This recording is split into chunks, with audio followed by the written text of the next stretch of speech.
Alright, this is going to be a little hypnotic story. And I've never done anything like this before, so this is all rather new to me. So just keep that in mind when telling me how awful this is or how awesome this is. This story is actually a vivid dream that I had a while ago and that I wrote down.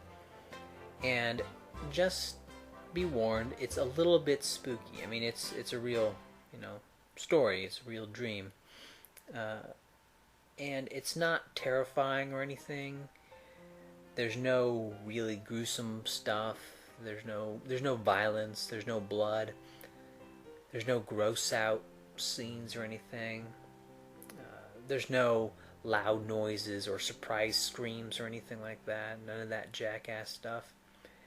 And there's no surprises generally other than plot twists. But just be warned, it is a little spooky. It is a hypnotic story. And my theory, the reason I'm doing this is my theory is that in a state of trance, that is closer to what it's like when you're dreaming. Not quite there, but closer to a dreamlike state. And so the best way to properly convey your dream to someone else is to explain it, in a story-like fashion while they are in a hypnotic trance. And that is, that's all my theory and stuff. But for you, for now, just relax. As usual, make sure you're in a comfortable position and that you have time set aside just for this. Now, the first thing that you need to do is take a great deep breath in. And let it out.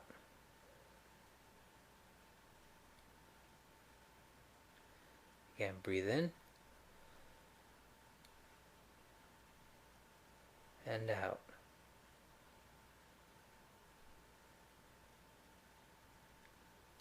Breathe in. And out.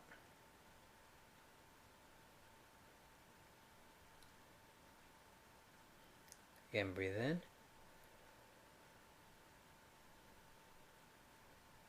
And let it out.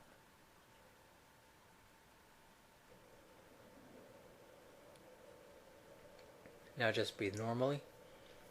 And as you breathe normally, just find a spot to focus on that's comfortable to look at. Just keep your eyes on that spot. Don't take your eyes off that spot. And just notice whatever it is that you're noticing. And as you keep your eyes on that spot and focus on that spot, imagine the words that I say scrolling across, like a typewriter. Notice the words that I say as they scroll across. While seeing these words, you can notice your left arm, how your left arm is becoming heavy. Your left arm is becoming heavy, heavy, becoming heavy, as the words heavy scroll across. It's becoming very heavy. So heavy now. So heavy. So heavy. It's too heavy to lift. It's too heavy to lift. It's just too heavy to lift. So let it go. And let it sink even deeper, becoming so heavy, it's sinking even deeper. Now notice your right arm, how your right arm is becoming heavy. Your right arm is becoming heavy, so heavy, so heavy, heavy as the words scroll across. It's becoming very heavy. So heavy now. So heavy, it's too heavy to lift. It's too heavy to lift. It's too heavy to lift. It's just too heavy to lift. So heavy, so heavy, so let it go. And let it sink even deeper, even heavier, even deeper. So heavy, it sinks even deeper, even deeper. And as you notice these words, you can notice how you feel. And that means that you're relaxing. And as you listen to the words that I say and see them while you are relaxed, you can close your eyes. Now open them. Now close them. Now open them. Now close them. And as your eyes close, you can feel them melding into your cheeks.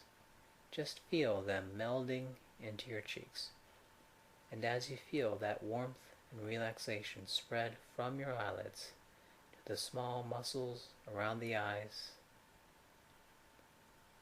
down to your cheeks, and down to your neck. If you want, you can feel the warmth and relaxation spread down your arms, over your hands and fingers. You can feel it spreading over your chest, over your stomach, down through your hips, and to your upper legs, and down over your knees, through your lower legs, and down through your feet to the tips of your toes. And just allow yourself to enjoy this feeling of relaxation. And if you want, just let your body sink deeper and deeper into this feeling of warmth and relaxation. The body sinking heavier, sinking deeper and heavier and more relaxed.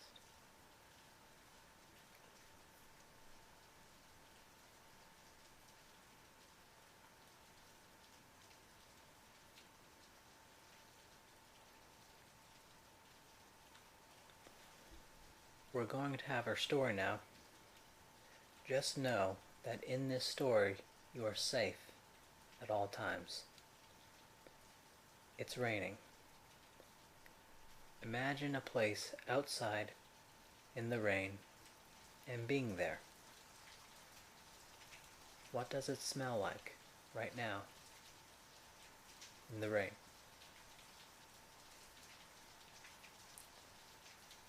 What are you wearing right now in this rain? How cold is it? How do your hands feel in the rain? How does your nose feel in the rain? How do your feet feel in the rain, in whatever you are wearing?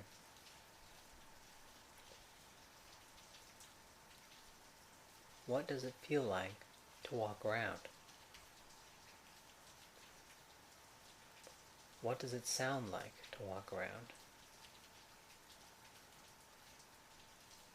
And just wherever you are, keep walking. You keep walking. And I wonder what the sky looks like right now. Find a place where you can get a good view of the sky.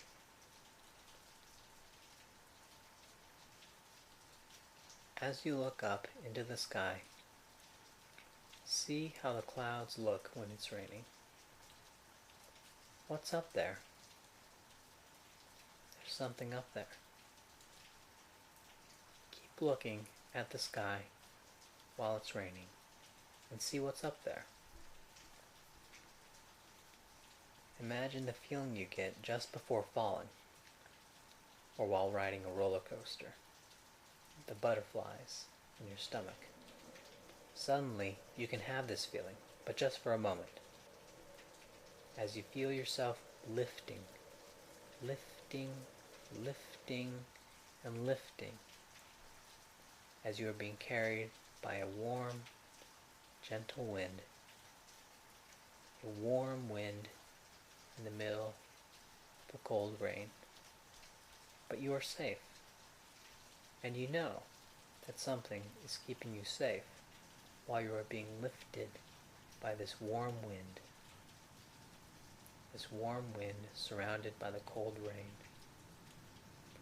You can look down and see yourself slowly lifting and lifting up, but only if you want to, and only if you want to look down. Make sure you're holding on to everything. Make sure things don't fall out of your pockets. You can hear the sound of rain get quieter and quieter as you drift higher. As you can no longer hear the raindrops hit the ground, it starts to sound like wind. The rain is still falling, but it's falling all around you. You cannot hear it hit the ground. If you look down and see cars or roads, they look like toys and model cars and buildings, as if looking out from an airplane.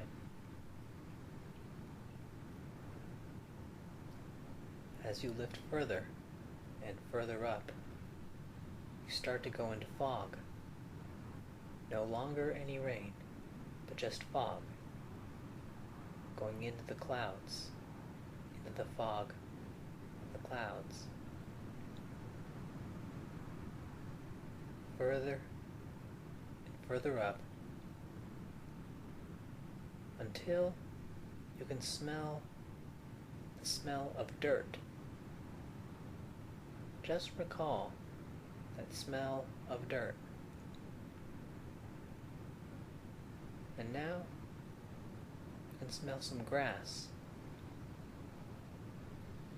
And as you smell that way up there in the sky, just a little bit though, and you have to really smell for it to notice any of that smell of dirt or that smell of grass. You have to really struggle to smell that dirt or grass. And as you continue to drift higher and higher into the sky, into the clouds, you can see a large object through the fog in front of you, but not as high as you. It's in front of you, but not as high as you. You slowly drift toward that object and maybe feel butterflies near your stomach as you drift down to it as well. Slowly, that object comes more and more into view. It becomes more and more visible until you see a palace on a floating island. The palace is very old and very warm.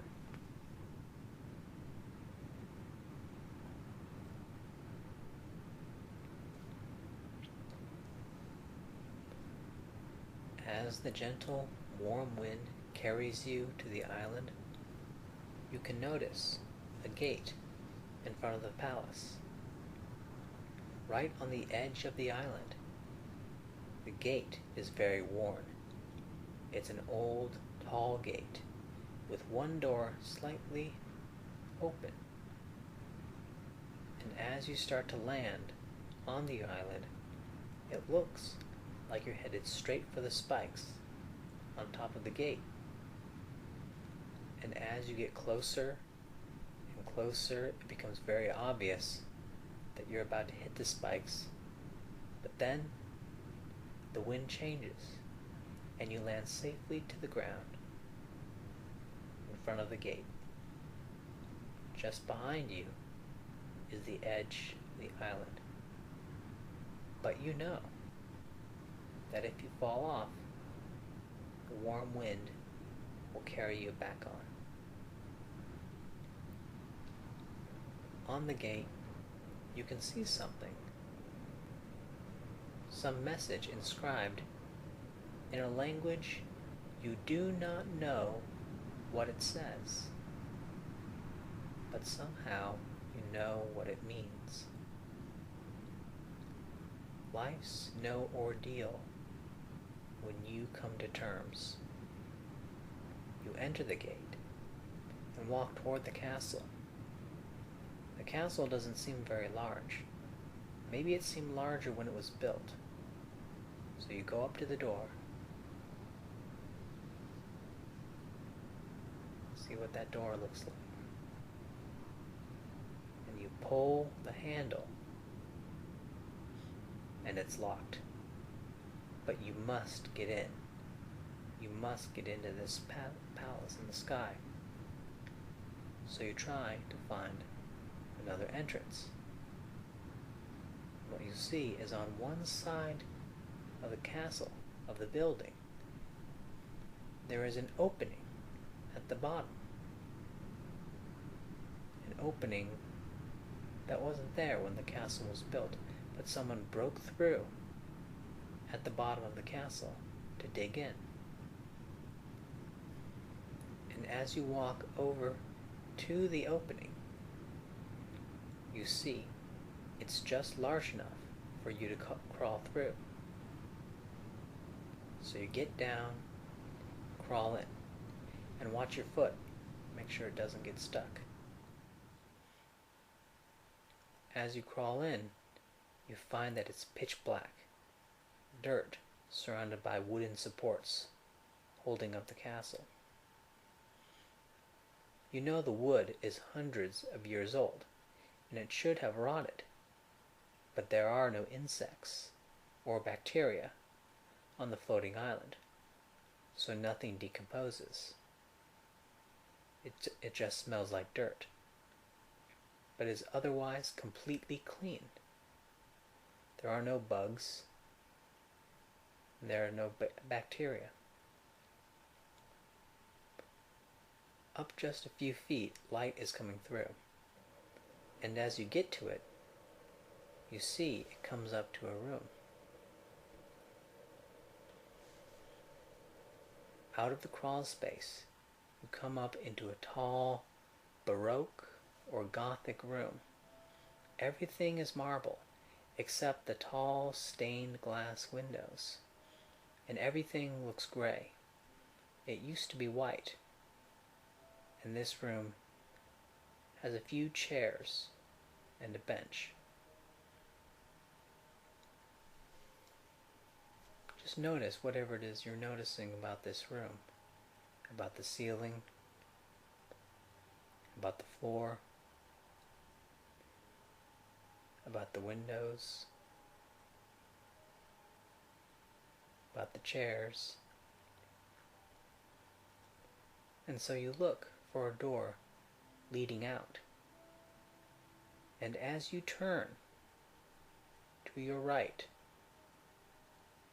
you see a swimming pool. But this pool has rocks at the bottom. You walk down to the pool to get closer to the pool, and you see a wooden diving board. And you have a closer look of the rocks at the bottom, with large cracks in the rocks, or openings between the rocks stacked together.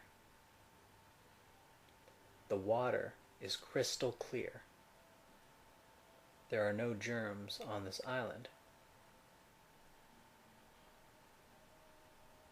As you look around the room, you see that there are no doors. And so you go back to the crawl space that you came in from. And as you walk over to the crawl space,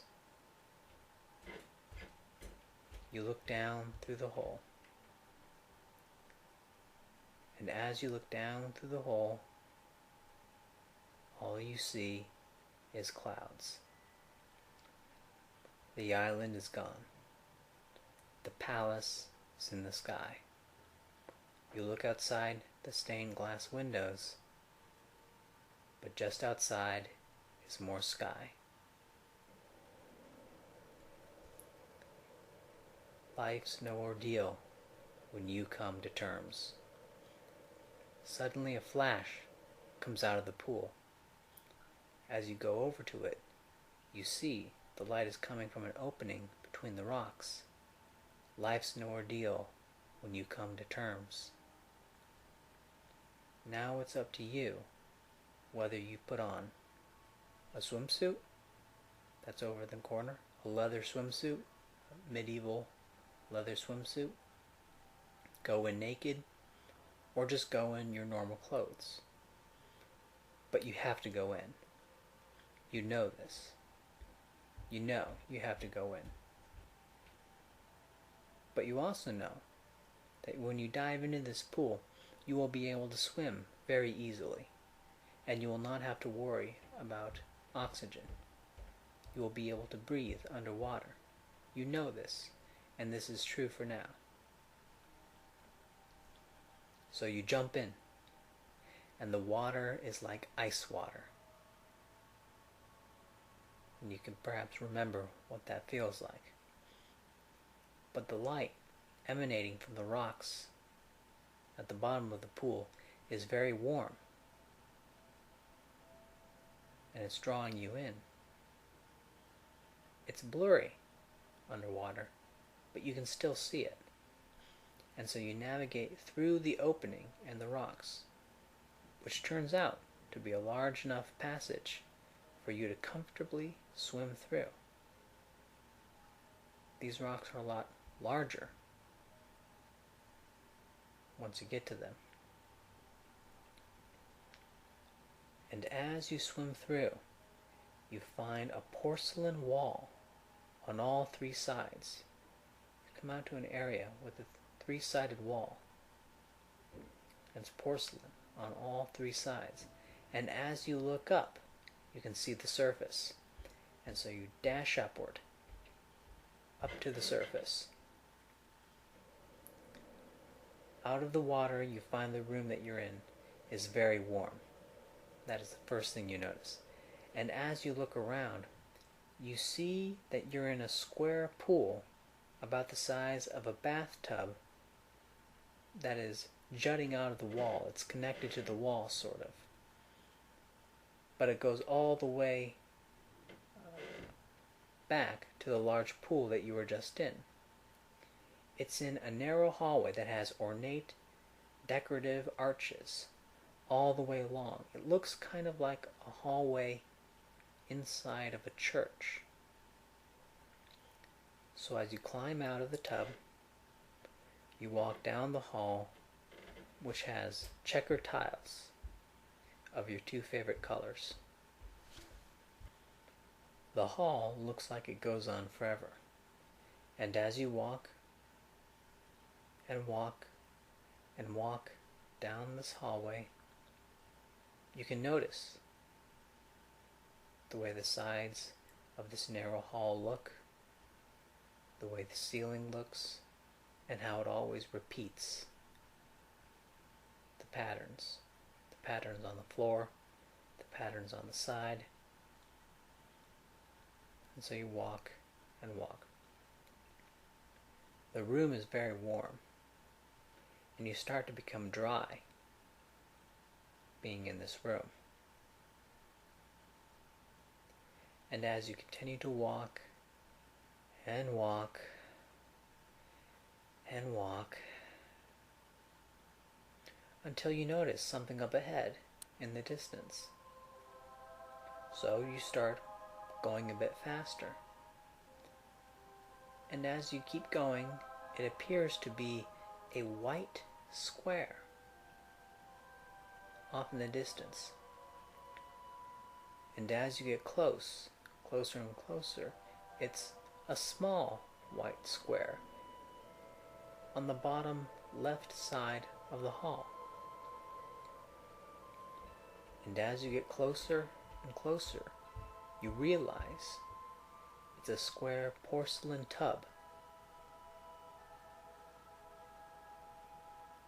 And as you jog right up to it, you see some water splashed on the ground, and footprints exactly like yours.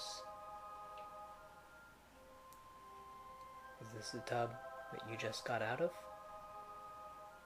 Have you been going in a circle?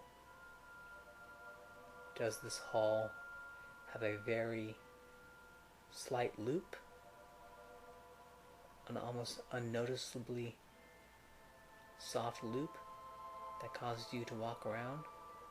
Or is this hall somewhat supernatural in this palace in the sky? It's coming. And you look behind you, and slowly a formless monster is approaching.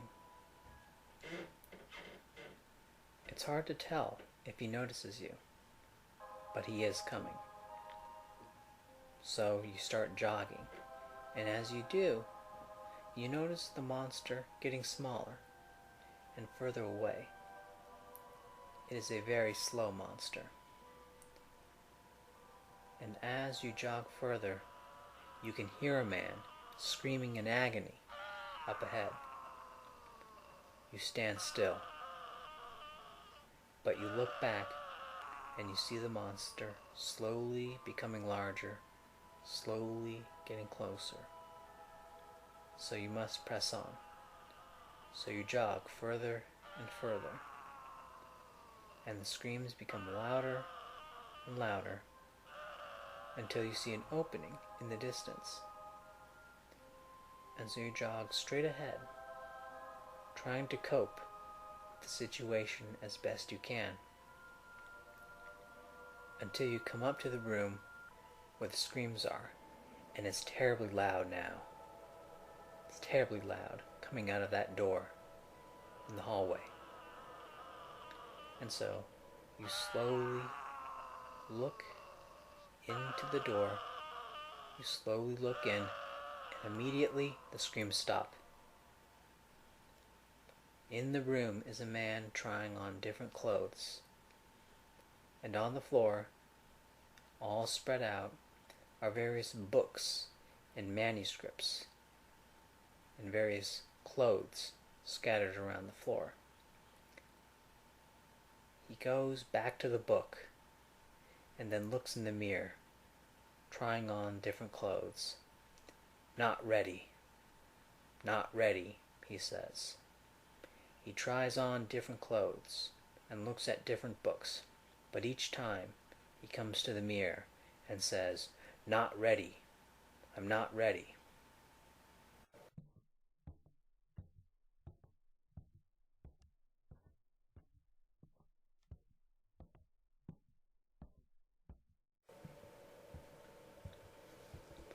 The formless monster is close now and sees you, but doesn't chase you. It lumbers along at the same pace, and so you jog further ahead and further until you see a wall at the end of the tunnel. You keep running, maybe there's a way out, and you run and run and run until you come up to the wall at the end that looks like the rest of the walls in the hallway. But you get to the end and you see there's no way out. But in the wall it is inscribed, "Life's no ordeal when you come to terms." A bright golden flash comes from the monster, and the monster gets closer and closer and closer. As it lumbers nearer and nearer, you can make out its features more clearly. and you can notice what it looks like, what its face looks like, if it has a face, and you can hear its steps. It has no smell. It gets closer and closer, more in view, lumbering slowly toward you. It's now just a few feet from you, now only a foot from you, and right now on top of you, casting its shadow over you. He's going to kill you. No?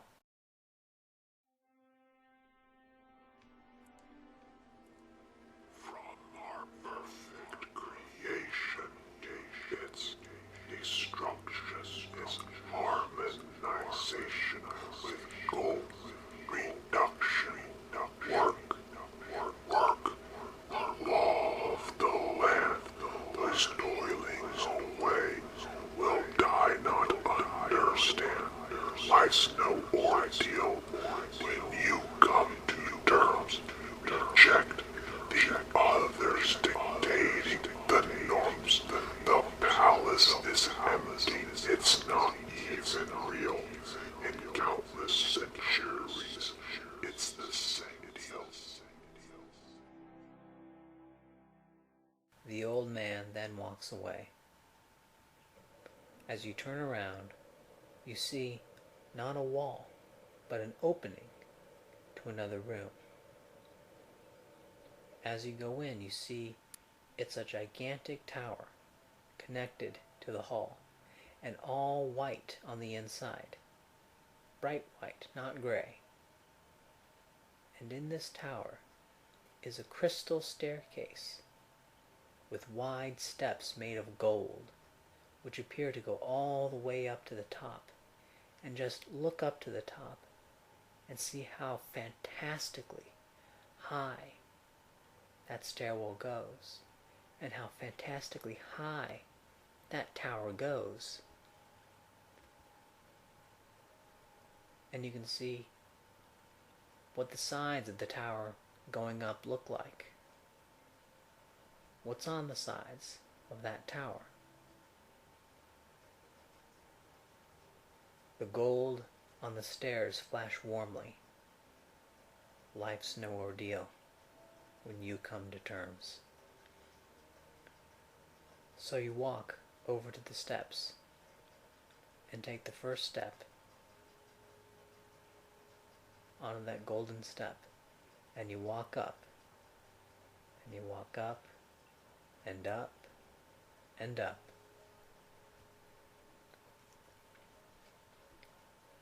But as you turn the corner, the tower gets narrower, and the stairs turn to marble.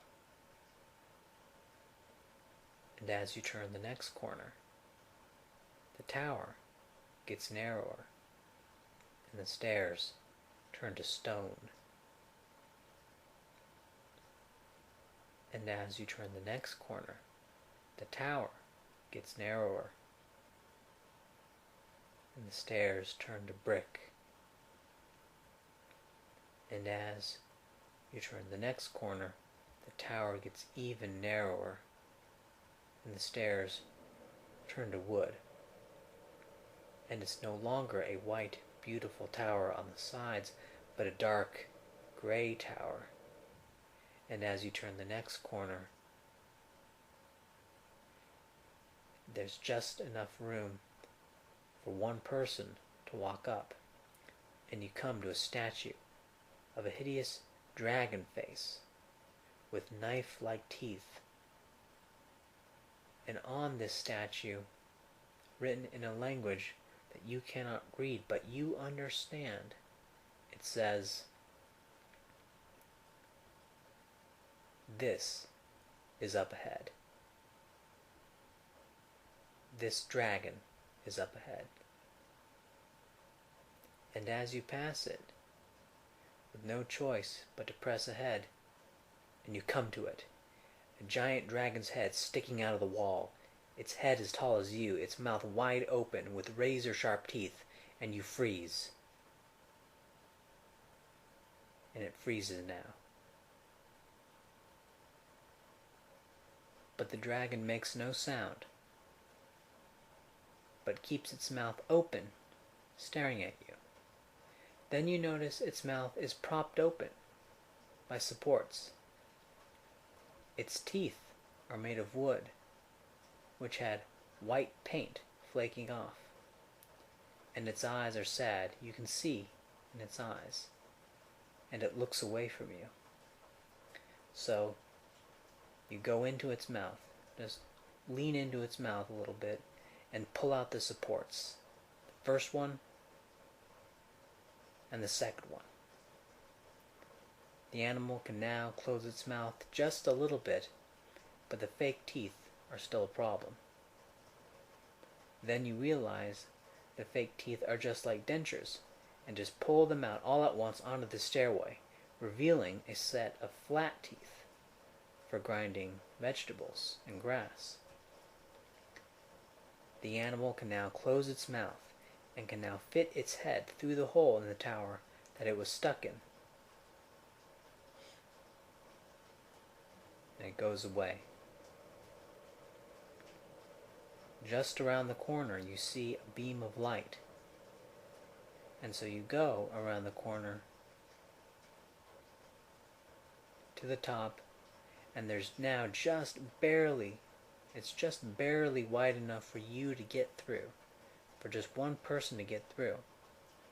And so you come to the top, and at the top there is a small opening in the stone, a small window in the stone with no glass.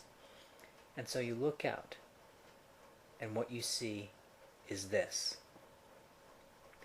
fields of feces, fields of vomit, fields of urine,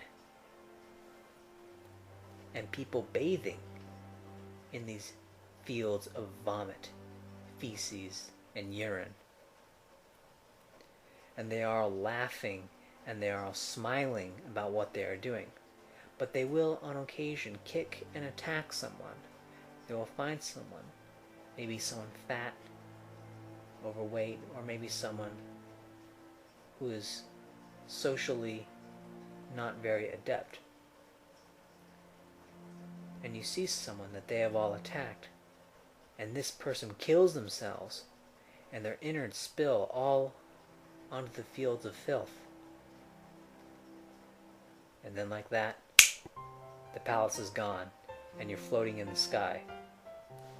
But then the butterflies in your stomach, you start to wake up, and you start to fall, and you start to fall, and you start to fall through the sky, and then you fall, and then you wake up again. It's time to wake up. Wake up, open your eyes, look around the room, see that you're awake. You're awake. You are awake. I hope you enjoyed this little story that I made. I hope it didn't freak you out too much or anything like that. As I said at the beginning, I omitted a whole lot of the violent imagery that was in my dream as I experienced it. But I tried to give you this as accurate, as faithful to the dream that I had as it could be. And so a lot of it may have been a little bit disorienting. Maybe it didn't make a lot of sense and you weren't able to follow it along. And of course the ending was, basically a falling dream at the very end. And so I said, wake up, wake up, wake up, because that's how it happened for me. So this is just a little experimental video. If you watch this, then you're the guinea pig. And feedback is very much appreciated on this video. What was good about it, if anything, what was bad about it, and if I should do stuff like this in the future, or if I should just stick to traditional hypnosis videos.